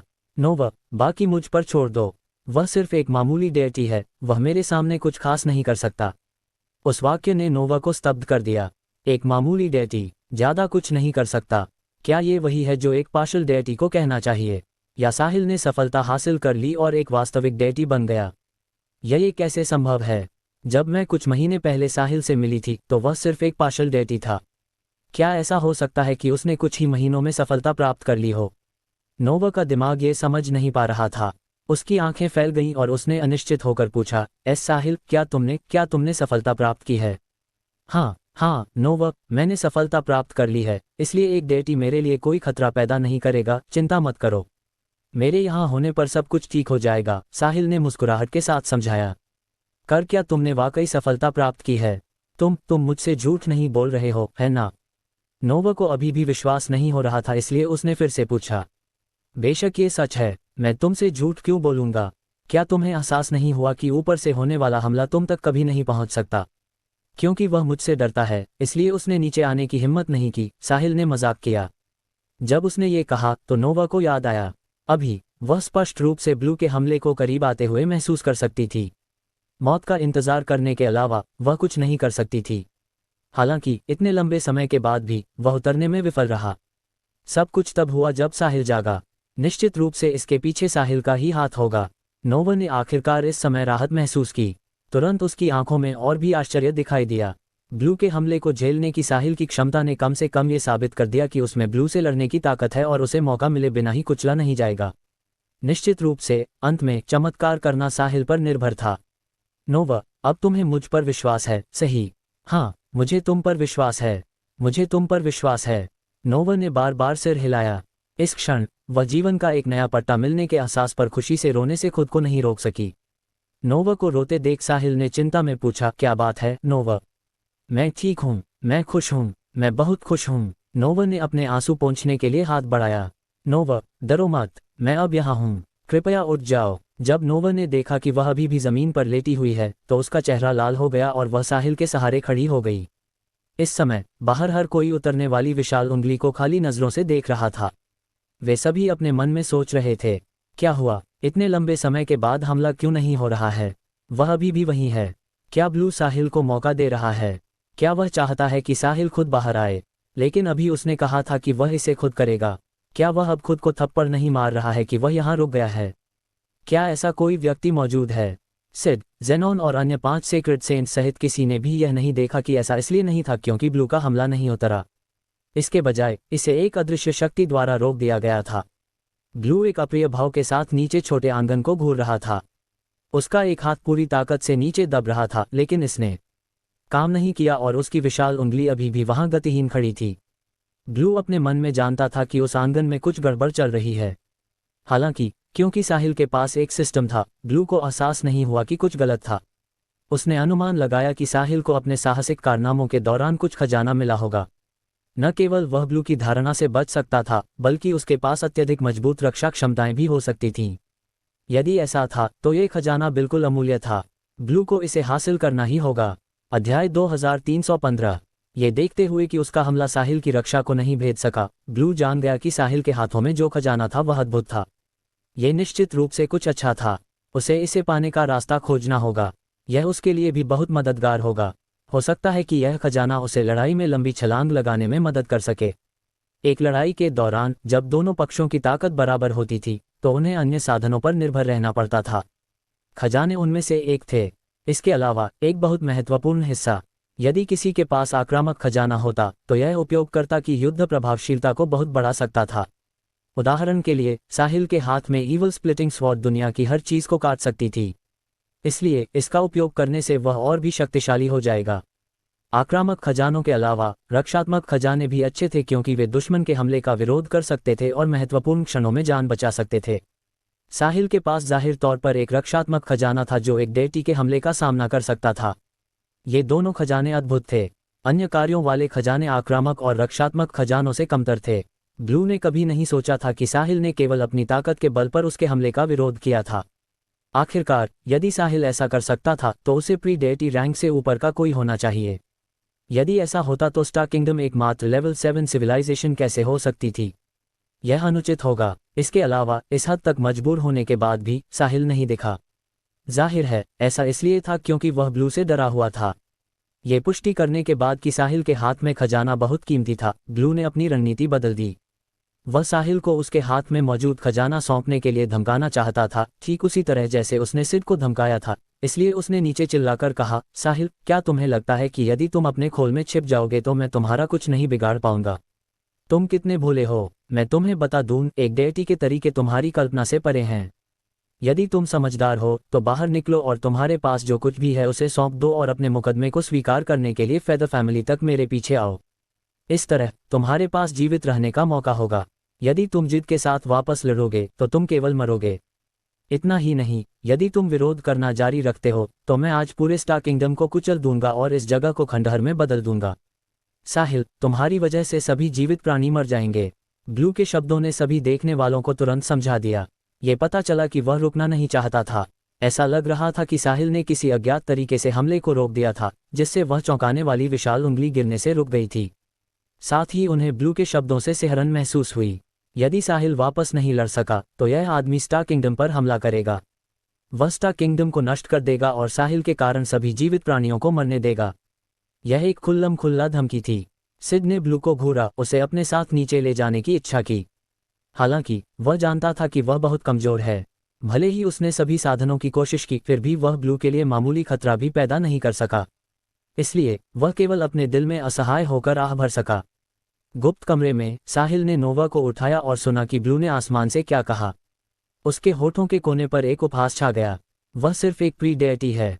उसकी हिम्मत कैसे हुई मेरे सामने अपनी शक्ति दिखाने की, और यहाँ तक कि मेरा न्याय करने की इच्छा करने की। उसने स्टार किंगडम को नष्ट करने की धमकी भी दी। कितना प्रफुल्लित करने वाला। उसे हिम्मत किसने दी? यदि साहिल फेदर फैमिली में जाता तो फेदर फैमिली के ग्रैंड मास्टर और प्रमुख भी इतने डर जाते कि वे जमीन पर गिर जाते। वे यहाँ तक कि साहिल के बाहर आने की भीख मांगने के लिए अपने घुटनों के बल बैठ जाते। फेदर फैमिली एक पार्शियल ओवरलॉर्ड का न्याय कैसे कर सकती थी? लेलर, एक लेवल 9 सिविलाइजेशन के पास कुल कितने पार्शियल ओवरलॉर्ड्स थे? बिना किसी अतिशयोक्ति के साहिल की वर्तमान ताकत पहले से ही लेलर के शिखर पर थी। केवल 5 लेलर शासक ही साहिल को दबा सकते थे, यहाँ तक कि अन्य पार्शियल ओवरलॉर्ड्स भी ऐसा नहीं कर सकते थे। आखिरकार साहिल की क्लोनिंग कोई मजाक नहीं थी। अध्याय 2316। और अब 5 लेलर शासकों की एम्प्रेस एलोरा, रोबोशस और सोल डिवाउरर्स द्वारा गंभीर रूप से घायल कर दी गई थी और उसका ठिकाना अज्ञात था। इसलिए साहिल की रैंकिंग और भी ऊंची जा सकती है। साहिल, हमें क्या करना चाहिए? नोवा ने साहिल का हाथ पकड़ लिया और घबराहट में पूछा। भले ही वह पहले से ही जानती थी कि साहिल में ब्लू से लड़ने की ताकत है, फिर भी वह चिंतित थी। नोवा, डरो मत। जैसा कि मैंने पहले कहा था, एकमात्र प्रीडेटी मेरे सामने कुछ नहीं कर सकता। अब मैं तुम्हारा बदला लेने जा रहा हूं और उसे बता दूंगा कि कोई भी स्टार किंगडम में मुसीबत पैदा नहीं कर सकता। साहिल ने नोवा के हाथ को दिलासा देते हुए थपथपाया। लेकिन नोवा और कहना चाहती थी। हालांकि जैसे ही उसने बोला, साहिल ने उसे बीच में ही रोक दिया। कोई किंतु परंतु नहीं। नोवा, मैं तुम्हें सच बताता हूं। मैंने पहले ही पार्शियल डेटी रेल्म को तोड़ दिया है। भले ही फेदर फैमिली अपनी पूरी ताकत के साथ आए, वे केवल आज्ञाकारी हो सकते हैं और दया की भीख मांगने के लिए मेरे सामने घुटने टेक सकते हैं। ब्लू जैसे प्रीडेटी की तो बात ही छोड़िए। वे बहुत जोर से सांस लेने की हिम्मत भी नहीं करेंगे, भले ही मैं उनके पूरे परिवार को नष्ट कर दूं। साहिल के बोलना समाप्त करने के बाद उसके पूरे शरीर में एक प्रभावशाली ऊर्जा उमड़ पड़ी। जब उसने अपने ऊपर देखा तो ऐसा लग रहा था मानो वह छत के माध्यम से आसमान में ब्लू को देख सकता हो। नोवा जम गई। वह खाली नजरों से साहिल को घूरने लगी। ये पहली बार था जब उसने उसे इतना शक्तिशाली और दबंग पक्ष दिखाते हुए देखा था। उसने ब्लू, वह डेटी जिसने स्टार किंगडम के सेक्रेड सेंट्स को असहाय बना दिया था, को बेकार बना दिया। उसने ब्लू के पीछे फेदर फैमिली को भी नीची नज़र से देखा। इस स्तर को प्राप्त करने में सक्षम होने के लिए उसके पास किस प्रकार की ताकत थी? साहिल अभी भी बहुत युवा था, तो क्या यह संभव था? नोवा नहीं जानती थी कि साहिल ने सच कहा या वह सिर्फ उसे दिलासा दे रहा था। यदि कोई विकल्प होता तो वह मानना पसंद करती कि यह सच था। हवा में मौजूद ब्लू को अचानक एक नज़र अपने ऊपर टिकी हुई महसूस हुई, जिससे पल भर में उसके रोंगटे खड़े हो गए। क्या चल रहा है? मुझे डर क्यों लग रहा है? ऐसा लग रहा है जैसे कोई प्राचीन जानवर जो मुझसे कहीं ज्यादा शक्तिशाली है, मुझे निशाना बना रहा है। मुझे जरूर मतिभ्रम हो रहा होगा। निश्चित रूप से। ब्लू ने अपना सिर हिलाया। एक लेवल 7 सिविलाइजेशन के पास उसे डराने की शक्ति नहीं हो सकती थी। एक प्राइमोर्डियल डेटी भी ऐसा नहीं कर सकता था। उस व्यक्ति को ऐसा करने के लिए कम से कम एक एंसेस्ट्रल डेटी होना चाहिए था। यदि कोई ब्लू से कहता कि एक छोटी लेवल 7 सिविलाइजेशन के पास एक एंसेस्ट्रल डेटी है, तो वह मौके पर ही हंसते हंसते मर जाता। फेदर फैमिली अनगिनत वर्षों से लेलर में खड़ी थी और उनका सबसे मजबूत ग्रैंड मास्टर सिर्फ एक एंसेस्ट्रल डेटी था। वह एक बड़ा आदमी था जो किसी को भी रोक सकता था। अनगिनत ताकतों ने फेदर फैमिली की ओर देखा है, लेकिन उसने उन्हें कुछ भी करने से डरा दिया है। लेलर की किसी भी ताकत के प्रभारी एक एंसेस्ट्रल डेटी के साथ, वे ऐसी ताकत थे जिन्हें लापरवाही से उकसाया नहीं जाना चाहिए था। स्टार किंगडम एक लेवल 7 सिविलाइजेशन से बढ़कर कुछ नहीं था। असंभव कि इसमें एक एंसेस्ट्रल डेटी हो। जब उसने इसके बारे में सोचा तो ब्लू का दिल फिर से शांत हो गया। गुप्त कमरे के अंदर साहिल के होठों का कोना एक ठंडी मुस्कान में बदल गया जो दूसरों को कंपा दे। नोवा, ध्यान से देखो। मैं तुम्हें बता दूंगा कि मेरे सामने एक डेटी एक चींटी से बढ़कर कुछ नहीं है। इससे कोई फर्क नहीं पड़ता कि वह प्री डेटी है, प्राइमोर्डियल डेटी है या एंसेस्ट्रल डेटी भी है। ये कहने के बाद साहिल ने एक ऐसी ऊर्जा निकाली जिससे ऐसा महसूस हुआ जैसे वह दुनिया से ऊपर हो, जिससे उसे देखते हुए नोवा को चक्कर आने लगे। कर क्या ये साहिल की असली ताकत है? नोवा अपने मन में बुदबुदाती रही। अध्याय 2317। साहिल ने उन शब्दों को बिना किसी दिखावे के कहा। फिर एक चौंकाने वाली गति के साथ वह नोवा की चकित आंखों के सामने आसमान में उड़ गया। बूम! एक सुनहरी रोशनी छत को चीरती हुई निकली, विशाल उंगलियों को चीरती हुई निकली और पल भर में ब्लू के सामने आ गई। इससे पहले कि ब्लू प्रतिक्रिया कर पाता, एक दाहिने हाथ ने उसकी गर्दन पकड़ ली। उसी समय शुद्ध और जबरदस्त डिवाइन पावर ब्लू के शरीर में समा गई, जिससे उस डिवाइन पावर को आसानी से हरा दिया गया जिस पर उसे गर्व था, और फिर उसके शरीर को भारी मात्रा में नष्ट करना शुरू कर दिया। आह! ब्लू के मुंह से एक चीख निकली। उसके शरीर में गंभीर दर्द ने उसे लगभग बेहोश कर दिया। इसके अलावा वह महसूस कर सकता था कि उसका शरीर नष्ट हो गया था। वह जरा सी ताकत भी नहीं लगा सकता था। वह केवल दूसरों की दया पर निर्भर रह सकता था। उसने अपने सामने अजनबी को डरावनी नजरों से देखा। ये व्यक्ति कौन है? वह इतना शक्तिशाली कैसे है? वह इतना तेज है कि मैं, एक प्रीडेटी भी प्रतिक्रिया नहीं दे सकता। मेरी डिवाइन पावर उसकी अत्यंत शुद्ध डिवाइन पावर के विरुद्ध पूरी तरह से बेकार है। ब्लू को यकीन था कि एक प्रीडेटी और एक प्राइमोर्डियल डेटी इतनी आसानी से ऐसा कभी नहीं कर सकते। दूसरे शब्दों में, मेरे सामने वाला व्यक्ति कम से कम एक एंसेस्ट्रल डेटी है, या संभवतः और भी मजबूत। ये कैसे संभव है? ये लेवल 7 सिविलाइजेशन एक एंसेस्ट्रल डेटी को छिपा रही है। मुझ पर तो छोड़ो, इस पर कोई विश्वास नहीं करेगा। क्या वह डरावनी नज़र जो मैंने अभी महसूस की थी वह असली थी? क्या भगवान मेरे साथ मजाक कर रहे हैं? ब्लू भ्रमित होने लगा और वह अपने सामने मौजूद हर चीज़ पर विश्वास नहीं कर सका। अपनी डिवाइन रेल्म प्रीडेटी रैंक ताकत के साथ, क्या उसे स्वर्ग से इस छोटी लेवल 7 सिविलाइजेशन में उतरने वाले देवता की तरह नहीं होना चाहिए था जहां वह सभी चींटियों को नीची नज़र से देख सकता था? उसका सामना एक एंसेस्ट्रल डेटी से क्यों हुआ? इस तरह की ताकत लेवल 9 सिविलाइजेशन लेलर में भी आम नहीं थी। स्टार किंगडम लेवल 7 सिविलाइजेशन की तो बात ही छोड़िए। फिर भी उसने असंभव का सामना किया है। अब नीचे की विशाल उंगली ढह गई और गायब हो गई। मूल रूप से देखने वालों की आंखें विशाल उंगलियों और जमीन पर छोटे आंगन पर केंद्रित थीं। वे देखना चाहते थे कि यह विशाल उंगली कितनी विनाशकारी शक्ति पैदा करेगी। ब्लू के मुंह से एक चीख निकली, जिसने तुरंत सबका ध्यान अपनी ओर खींच लिया। सबने देखा कि ब्लू, जो अभी अजेय था, उसे इस समय एक आकृति द्वारा गला घोंटा जा रहा था। सबसे महत्वपूर्ण बात यह थी कि ब्लू ऐसा लग रहा था जैसे वह विरोध नहीं कर सकता। देखने वाले सभी अपनी आंखों पर विश्वास नहीं कर पा रहे थे। कुछ ने तो अपनी आंखें बंद कर लीं और अपने हाथों से उन्हें जोर जोर से रगड़ा, लेकिन जब उन्होंने फिर से आंखें खोली तो उनके सामने का दृश्य वैसा ही था। क्या ब्लू एक डेटी नहीं है? कोई कितना मजबूत होगा कि वह ब्लू को इतनी आसानी से हरा सके? स्टार किंगडम बच गया। ब्लू स्टार किंगडम को नष्ट करने के अपने सपने को कभी साकार नहीं कर सकता। देखने वाले सभी के चेहरे खुशी से भरे हुए थे। कौन हो तुम? ब्लू ने कांपती आवाज में पूछा। भले ही वह पहले से ही अंदाजा लगा सकता था कि उसके सामने वाला व्यक्ति कौन था, फिर भी वह सुनिश्चित करना चाहता था। भले ही साहिल ने ब्लू की गर्दन पकड़ रखी थी, लेकिन उसने बहुत ज्यादा ताकत का इस्तेमाल नहीं किया था ताकि ब्लू अभी भी बात कर सके। क्या तुम मुझे नहीं ढूंढ रहे थे? मैं अब यहाँ हूँ और तुम पूछ रहे हो कि मैं कौन हूँ? क्या तुम्हारे परिवार के सभी सदस्य तुम्हारी तरह ही मूर्ख हैं? मुझे सच में नहीं पता कि तुम्हारा परिवार आज तक जीवित रहने में कैसे कामयाब रहा। तुम बस मूर्खों का झुंड हो। साहिल ने उपहास किया। भले ही वह जोर से नहीं बोल रहा था, लेकिन आसपास के सभी लोग उसे स्पष्ट रूप से सुन सकते थे। अध्याय 2318। साहिल ही एकमात्र ऐसा व्यक्ति था जिसने एक डेटी का अपमान करने और उसके पीछे के परिवार को डांटने की हिम्मत की। तुम साहिल हो? असंभव। ये बिल्कुल असंभव है। तुम इतने मजबूत कैसे हो सकते हो? एक छोटी लेवल 7 सिविलाइजेशन में तुम्हारे जैसा मजबूत कोई नहीं होगा। यह एक मतिभ्रम है। मुझे जरूर मतिभ्रम हो रहा होगा। तुम मुझसे झूठ बोल रहे हो।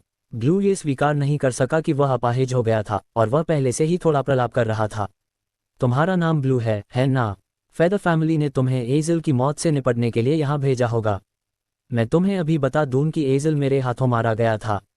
इतना ही नहीं, तुम भी जल्द ही एजल के नक्शे कदम पर चलोगे। यदि तुम्हारा परिवार इसे स्वीकार करने से इनकार करता है, तो वे किसी भी समय मुझे परेशान करने के लिए स्वागत योग्य हैं।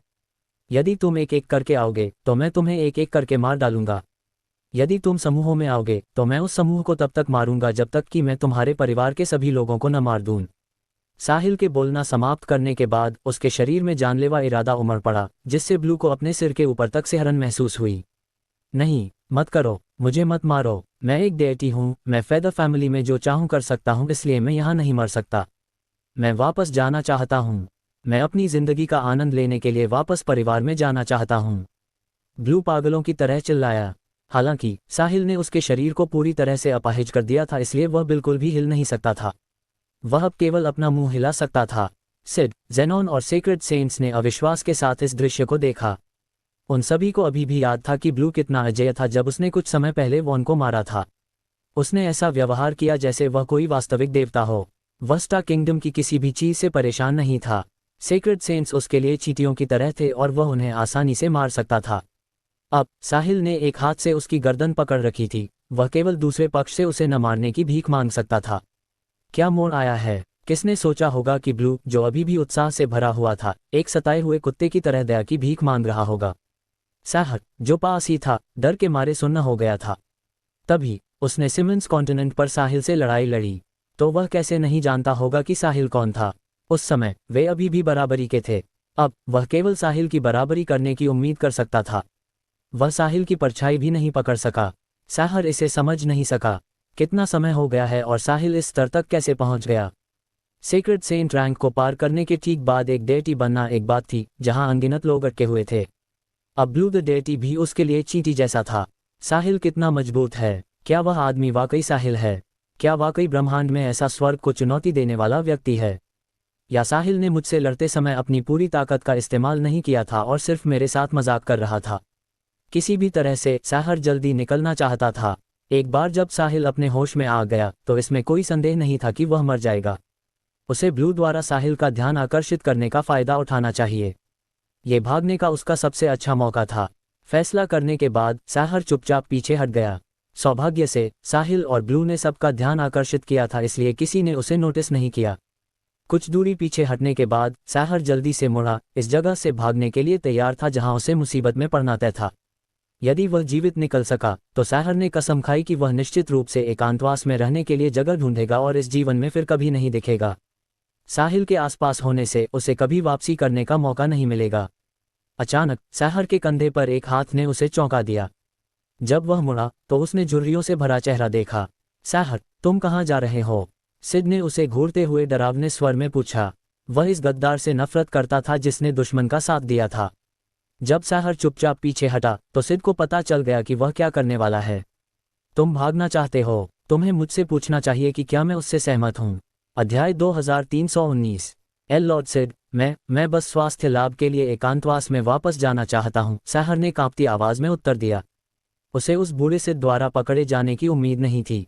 ये बूढ़ा व्यक्ति बुराई से नफरत करता था तो वह साहर को कैसे जाने देगा। फिर भी सिड आखिरकार स्टार किंगडम के 6 सेक्रेड सेंट्स में से एक था। साहर सिर्फ एक ट्रू सेंट था, इसलिए साहर के जीतने की निश्चित रूप से कोई संभावना नहीं थी। वह भाग नहीं सका और उसे असहाय महसूस हुआ। स्वास्थ्य लाभ के लिए एकांतवास में जा रहे हो? ऐसा क्यों लग रहा है कि तुम अपने मालिक के हारने के बाद भागने की कोशिश कर रहे हो? जब तुमने ब्लू को अपना मालिक बनाया तो क्या तुमने कभी सोचा था कि वह स्टार किंगडम में मरेगा और मास्टर साहिल के हाथों मरेगा? सिड ने व्यंग्यात्मक ढंग से पूछा। फिर उसने अपने ही प्रश्न का उत्तर दिया, मुझे ऐसा नहीं लगता। यदि तुम जानते कि ब्लू का अंत इस तरह होगा तो तुम उसे अपना मालिक नहीं बनाओगे। ब्रह्मांड का यही तरीका है। ये तेजी से बदल रहा है और तुम्हें कभी पता नहीं चलेगा कि अगले पल क्या होगा। इसलिए साहर, तुम्हारे लिए बस ईमानदार होना बेहतर है। लॉर्ड सिड, मेरे पास कोई विकल्प नहीं था। मैं एकांतवास में था और मैंने पूरे सिमंस कॉन्टिनेंट को भी सील कर दिया था, इसलिए मैं बाहरी दुनिया से संवाद नहीं कर सका। लेकिन ब्लू अचानक घुस आया और अगर मैं उसे अपना मास्टर बनाने के लिए सहमत नहीं हुआ तो वह सिमंस कॉन्टिनेंट को नष्ट कर देगा और सभी जीवों को मार देगा।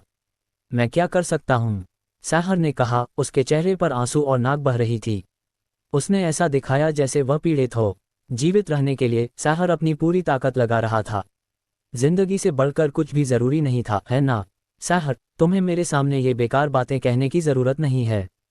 हो सकता है कि ब्लू ने तुम्हें धमकी दी हो, लेकिन तुम्हें मास्टर साहिल को मारने के लिए ब्लू पर भरोसा करने की उम्मीद भी करनी चाहिए। मैं तुम्हें अच्छी तरह जानता हूँ। सिड ने तुरंत साहर का पर्दाफाश कर दिया। लॉर्ड सिड, साहर स्पष्ट करना चाहता था, लेकिन इससे पहले कि वह बोलना समाप्त करता, सिड ने उसे बीच में ही रोक दिया। बहुत हुआ साहर, तुम्हें और स्पष्टीकरण देने की जरूरत नहीं है। मेरे साथ वापस चलो। हम मास्टर साहिल द्वारा ब्लू की देखभाल करने का इंतजार करेंगे और फिर हम उन्हें तय करने देंगे कि तुम्हारे साथ क्या करना है। अंत में तुम जीवित बचोगे या नहीं, यह इस बात पर निर्भर करता है कि मास्टर साहिल क्या कहते हैं। सिड के बोलना समाप्त करने के बाद उसने साहर का कंधा पकड़ लिया और उसकी विशाल सेंट पावर ने साहर को स्थिर कर दिया। एक सीक्रेट सेंट के लिए ट्रू सेंट को नियंत्रित करने में बहुत प्रयास नहीं करना पड़ा। साहर विरोध करना चाहता था लेकिन जानता था कि वह नहीं कर सकता। वह अभी भी घायल था, लेकिन भले ही वह अपनी चोटों से उबर गया होता और अपने शिखर पर लौट आया होता, फिर भी उसके पास सिड से भागने का कोई मौका नहीं था। इस बीच ब्लू अभी भी हताशा में दया की भीख मांग रहा था। उसे उम्मीद थी कि साहिल उसकी जान बख्श देगा। जब तक कोई डेटी था, वह एक सुखी जीवन जी सकता था, चाहे वह कहीं भी हो। लेला भी इसका अपवाद नहीं थी। इसलिए ब्लू इस छोटी लेवल 7 सिविलाइजेशन में मरना नहीं चाहता था। भले ही वह कार्य पूरा नहीं कर सका, ब्लू की डिवाइन रेल्म ताकत और स्थिति के साथ वापस जाने पर उसे केवल परिवार के मुखिया द्वारा भाषण दिया जाता और प्रतीकात्मक सजा मिलती। हालांकि साहिल ब्लू को मौका नहीं देगा। यदि सिस्टम ने उसे सूचित नहीं किया होता तो वह कल्पना भी नहीं कर सकता था कि क्या हुआ होता। शायद ब्लू उसके शिखर एंसेस्ट्रल डेटी रैंक शरीर को चोट नहीं पहुंचा पाता, लेकिन स्टार किंगडम के बाकी लोगों का क्या? सिड, नोवा, सीलिया, सलीना, सेलेस्ट और बाकी क्या करते? क्या ब्लू उन्हें जाने देता? जब साहिल वापस आता तो पूरा स्टार किंगडम खंडहर में तब्दील हो जाता। फेदर फैमिली को उखाड़ फेंकने और उन सभी को मार डालने का क्या मतलब होता? मरे हुए लोग दोबारा जीवित नहीं हो सकते। अध्याय 2320। जो बच गए वे हमेशा दर्द में जिएंगे। ब्लू, मैं समझ सकता हूं कि तुम ईज़ल का बदला लेना चाहते हो, क्योंकि वह वाकई मेरे द्वारा मारा गया था। यदि तुमने केवल मुझ पर हमला किया होता तो मैं तुम्हें जाने दे सकता था, लेकिन चूंकि तुम मुझे और मेरे आसपास के सभी लोगों को धमकी देने की हिम्मत करते हो, इसलिए मैं तुम्हें और तुम्हारे परिवार को जीवित नहीं रहने दे सकता। मैं उनसे मिलने के लिए समय निकालूंगा। अब जाओ और नरक में ईज़ल से मिलो। मत करो। नहीं साहिल, कृपया मुझे मत मारो। मेरे परिवार के ग्रैंड मास्टर्स भी एंसेस्ट्रल डेटीज हैं। तुम मुझे नहीं मार सकते। तुम मुझे नहीं मार सकते। साहिल के बोलना समाप्त करने के बाद ब्लू द्वारा दया की भीख मांगने के बावजूद उसके शरीर में डिवाइन पावर फट गई। डरे हुए भाव के साथ ब्लू राख में बदल गया और गायब हो गया। अब जबकि साहिल ने वास्तविक ताकत हासिल कर ली थी, वह डरावनी पार्शल ओवरलॉर्ड रेल्म तक पहुंच गया था। इसलिए एकमात्र प्री डेटी को मारना एक चींटी को कुचलने जैसा था। भीड़ खाली नजरों से साहिल को घूर रही थी। ब्लू अभी इतना घमंडी था और कह रहा था कि वह पूरे स्टार किंगडम को कुचलना चाहता है, बस ऐसे ही मर गया। मास्टर साहिल ने उसे चींटी की तरह कुचल दिया। तो अब वह वास्तव में मर चुका था। एक निशान भी नहीं बचा था। ब्लू कोई ऐसा व्यक्ति था जिसे स्टार किंगडम के 6 सेक्रेड सेंट्स की भी परवाह नहीं थी। मास्टर साहिल कितने मजबूत थे कि वह उसे चींटी की तरह कुचलकर मार सके, कोई नहीं जानता था। उन्हें केवल यह महसूस हुआ कि दूर उस युवक की आकृति अनंत रूप से बढ़ रही थी। सिड के प्रचार के बाद साहिल एक राष्ट्रीय आदर्श बन गया था। हालांकि अभी भी उसके और सिड के बीच एक फासला था। आखिरकार किसी ने इसे अपनी आंखों से नहीं देखा था। इसके अलावा सिड ने लंबे समय में अपनी प्रतिष्ठा अर्जित की थी और कोई भी उसे आसानी से पीछे नहीं छोड़ सकता था। इसलिए साहिल केवल युवा लोगों की प्रशंसा प्राप्त कर सका। पुराने लोगों के मन में सिड स्टार किंगडम का पूर्व नंबर 1 था और अभी भी सबसे महत्वपूर्ण स्थान पर काबिज था। हालांकि उन्होंने व्यक्तिगत रूप से अब साहिल की ताकत देखी थी। दुनिया को नीची नज़र से देखने का उनका बेजोड़ आभा लोगों के दिलों में और भी गहराई से समा गया था। अब स्टार किंगडम में नंबर 1 और अनगिनत लोगों द्वारा सम्मानित सिड साहिल के सामने असुरक्षित लग रहे थे। इससे ये निष्कर्ष निकाला जा सकता है कि मास्टर साहिल स्टार किंगडम के 6 सेक्रेड सेंट्स की तुलना में कई गुना मजबूत थे। अतीत में हर कोई साहिल को सिर्फ एक आदर्श के रूप में मानता था। फिर भी ब्लू की घटना के बाद साहिल उनके अंदर का विश्वास बन गया था। वह इस बात की गारंटी था कि ब्रह्मांड में अब स्टार किंगडम का उल्लंघन नहीं किया जाएगा। सभी का मानना था कि जब तक साहिल आसपास है, कोई भी स्टार किंगडम को धमका नहीं सकता।